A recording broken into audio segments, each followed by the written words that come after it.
इस सेक्शन में हम जानकारी लेंगे इस ड्रॉप डाउन मेन्यू के अंतर्गत आने वाले दो इम्पोर्टेंट टूल्स के बारे में, अट्रैक्ट और रिपेल। आइए इन दोनों के बारे में जानते हैं। इसके लिए हमने अपने एग्जाम्पल शीट में जो एग्जाम्पल ड्राइंग है उसमें एक इमेज को इंपोर्ट किया है और साथ ही एक रेक्टेंगुलर ड्रॉ किया है।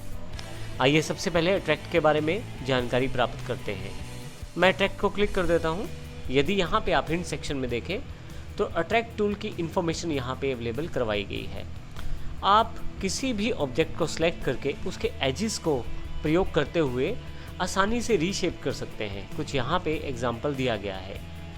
आइए देखते हैं हम किस प्रकार से इस अट्रैक्ट टूल को प्रयोग कर सकते हैं। सबसे पहले मैंने यहाँ पे अट्रैक्ट टूल सेलेक्ट कर लिया है। यदि आपने सेलेक्ट नहीं किया तो इस मेन्यू को क्लिक करें और यहाँ से अट्रैक्ट का चुनाव कर लें। सबसे पहले आप यहाँ पे ऊपर की तरफ देखेंगे कुछ ऑप्शंस अवेलेबल हैं टूल बार में।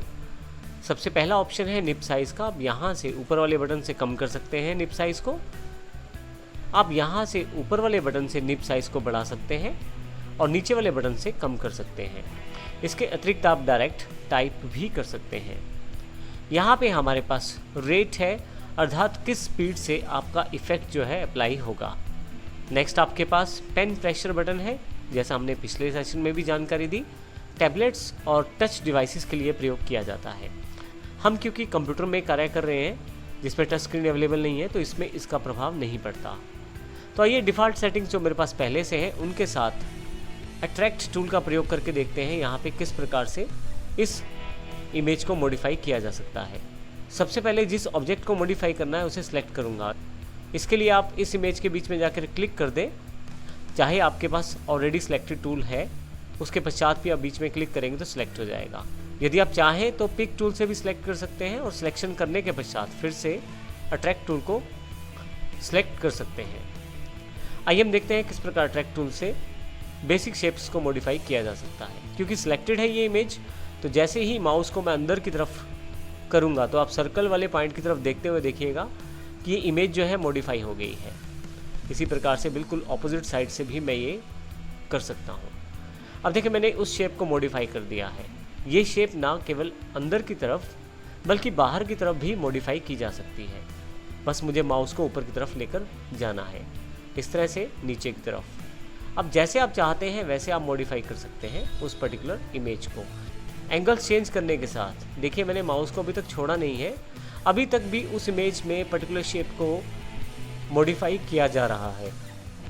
फाइनली जब मैं चाहता हूं कि मेरा पर्टिकुलर इमेज मॉडिफाई हो जाए किसी पर्टिकुलर पॉइंट पे आकर, तो मैं वहां इसको छोड़ सकता हूं, जैसे मैं इसको यहाँ पर छोड़ना चाहता हूं। तो इस प्रकार हमने एक बेसिक रेक्टेंगुलर शेप को मॉडिफाई किया है इस अट्रैक्ट टूल के साथ। हालांकि इसका प्रयोग आप अपनी इमेजेस को अलग से डेकोरेटिव करने के लिए भी प्रयोग कर सकते हैं। आइए जैसे मेरे पास यहाँ पे एक इमेज को पहले से ही इंपोर्ट कर लिया है मैंने।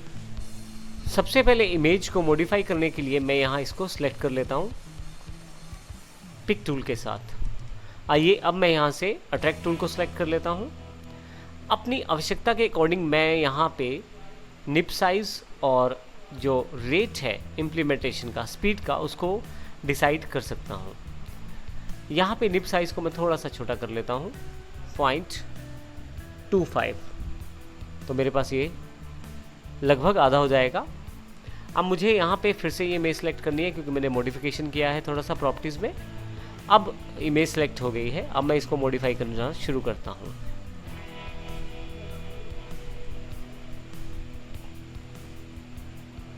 यहाँ पे मैं इस पर्टिकुलर इमेज को एक डिज़ाइन देने की कोशिश कर रहा हूँ। एक सिंपल सा डिज़ाइन जिसको मैंने बड़े आसानी से ड्रॉ कर लिया है इस टूल के साथ। आप अट्रैक्ट टूल के साथ बाहर या अंदर दोनों की तरफ आप मॉडिफाई करते हुए प्रयोग कर सकते हैं। तो इस प्रकार हमने देखा अट्रैक्ट टूल से आप बेसिक शेप्स को या किसी पिक्चर को या इमेज को आप डिज़ाइन वाइज मॉडिफाई कर सकते हैं और अपनी डिज़ाइंस के अकॉर्डिंग उसको ड्रॉ या शेप में डाल सकते हैं। यहीं पे आपके पास जो आप सिलेक्शन में लेकर आते हैं अपने किसी पर्टिकुलर इमेज को या ग्राफिक को, जैसे यहाँ मेरे पास ये इम्पोर्टेड इमेज अवेलेबल है। यहाँ पे यदि मैं शेप टूल को दोबारा सेलेक्ट करूँ तो आप देखेंगे छोटी छोटी नोट्स यहाँ पे दिखाई दे रही हैं। पहले मैं इसको जूम कर लेता हूँ ताकि ज़्यादा क्लियर हो जाए। कि मैं क्या करना चाहता हूँ इसमें।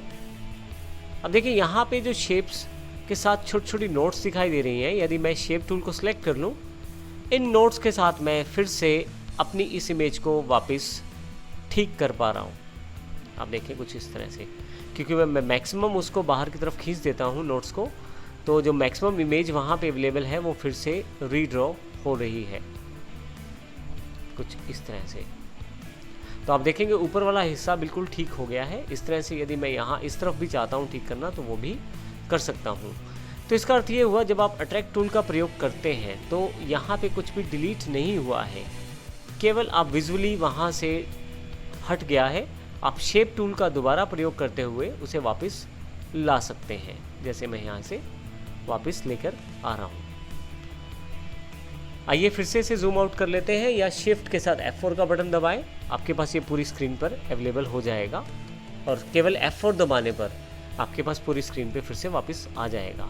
तो इस तरह से हमने देखा किस प्रकार अट्रैक्ट टूल का प्रयोग करके हमने पूरी इमेज को डिस्टॉर्ट किया या उसकी शेप को बदला, और फिर हमने किस प्रकार शेप टूल के साथ उसको फिर से सही रूप में वापस लेकर आए हैं। नेक्स्ट सेशन में हम देखेंगे इसी तरह के एक और टूल के बारे में जिसका नाम रिपेल है। धन्यवाद।